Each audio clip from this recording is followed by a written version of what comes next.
Mrs. Reed, back to share another chapter of Treasure Island by Robert Louis Stevenson. Today we're going to be reading chapter 8. And when we left off in chapter 7, the pirates had attacked the fort. And some people, after they were fighting, had been killed. Some pirates, some good guys. So right now, we know that there's only 9 pirates left. And the 5 good guys. Miss Squire Trelawney, Dr. Livesey, Jim Hawkins, Captain Smollett, and Mr. Gray, the guy who was a pirate but then decided to be a good guy. Let's find out what happens in chapter 8. Chapter 8, My Sea Adventure. After the battle ended, Dr. Livesey took the treasure map and he went off to talk to Ben Gunn. I had an idea too, but I was afraid that the pirates would take the Hispaniola and leave us marooned. So I came up with a plan to stop them.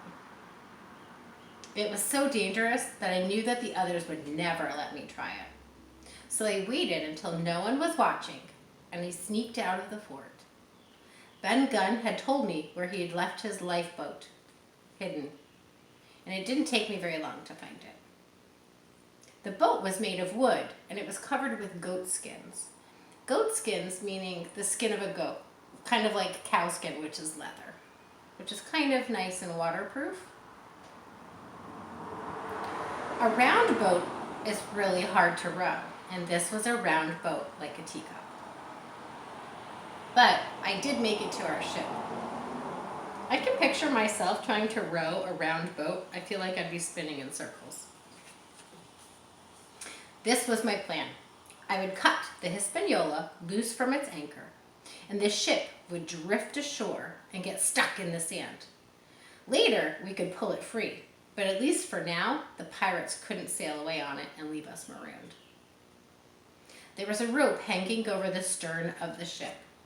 The stern of a ship is the back of the ship. The very front of the ship is the bow.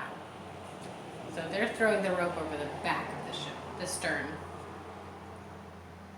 As soon as I tied up my little boat, I climbed up that rope.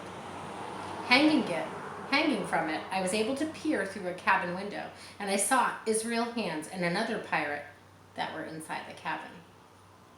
So he's kind of spying on them. He's sneaking up on them. The 2 of them had been left by Long John to guard the ship. But they'd gotten into an argument, and they were so busy fighting that they didn't even see me watching them. I climbed back down the rope, cut the ship's anchor, and the Hispaniola started drifting away. I was right behind her in my little lifeboat, but suddenly a strong wind came up. This was not part of my plan at all. Ooh, I don't think he thought about what might happen in this situation. The ship started moving faster and faster, and so did my boat.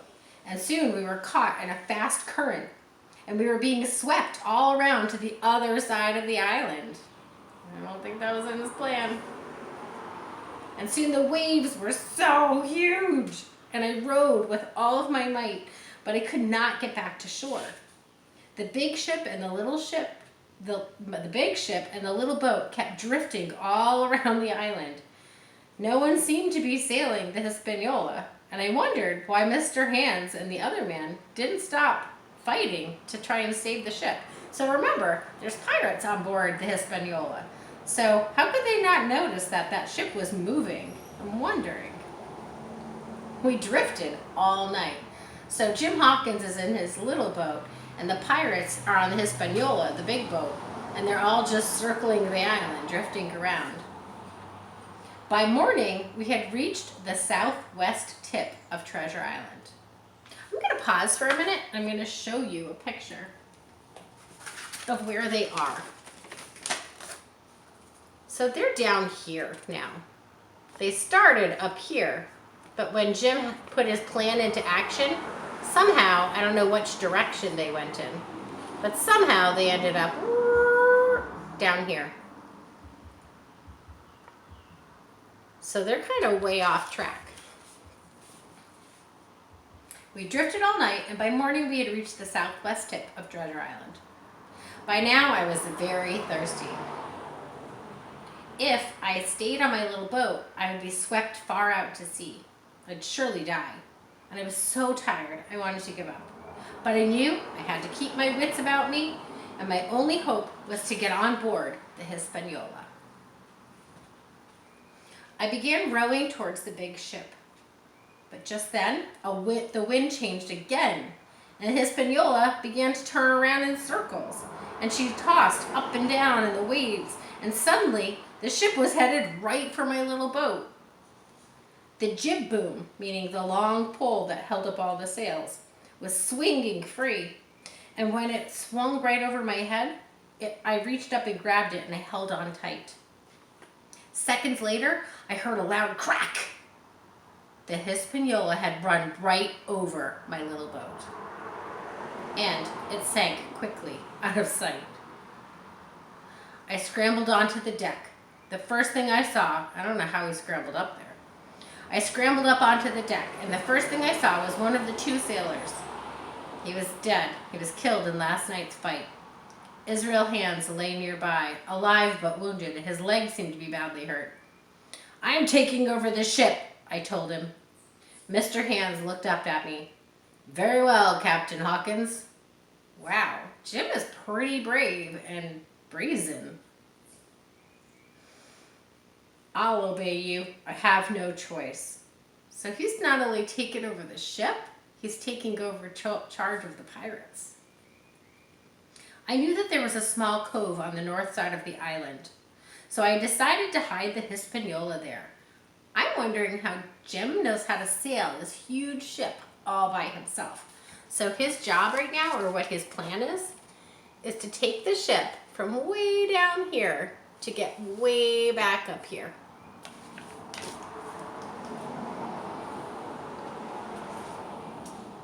I decided to hide the Hispaniola there. Israel Hands helped me steer the ship.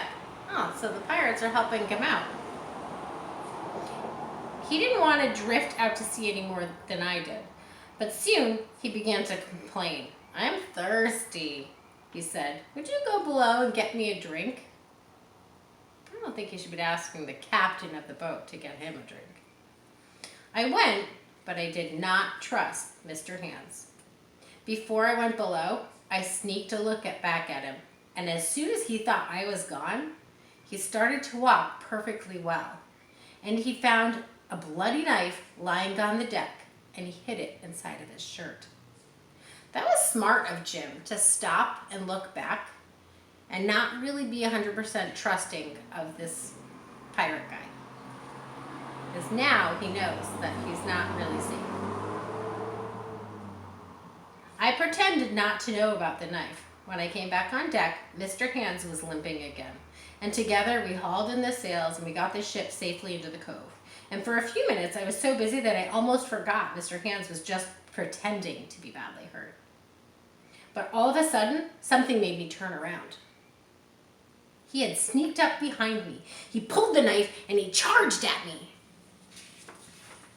As quickly as I could, I jumped out of the way and I grabbed the ship's rudder and I gave it a hard shove. And the rudder hit Mr. Hands right in the chest. Then I remembered that I had brought 2 pistols with me from the fort. So I reached into my pocket and I pulled one of them out and I took aim and I fired. But nothing happened. The powder in the pistol was all wet. Mr. Hands began chasing me all around the deck. I got a lead on him and I climbed up the mast. I'm a really fast climber. And safe in my high perch, I had time to reload both pistols with dry powder. But now Mr. Hands was coming after me. Not a step closer, I warned. Mr. Hands stopped cold. He had been carrying his knife in his teeth. And now he took it out and he spoke. "I guess we'll have to make a truce," he said. Well, that's Mr. Hands chasing Jim up the mast. And remember, truce is kind of like the white flag. It means let's take a break. Peace for a minute. I was feeling proud of myself. I had won the fight, but at the moment, Mr. Hands reached back and threw his knife. It sang through the air, so he threw it like this.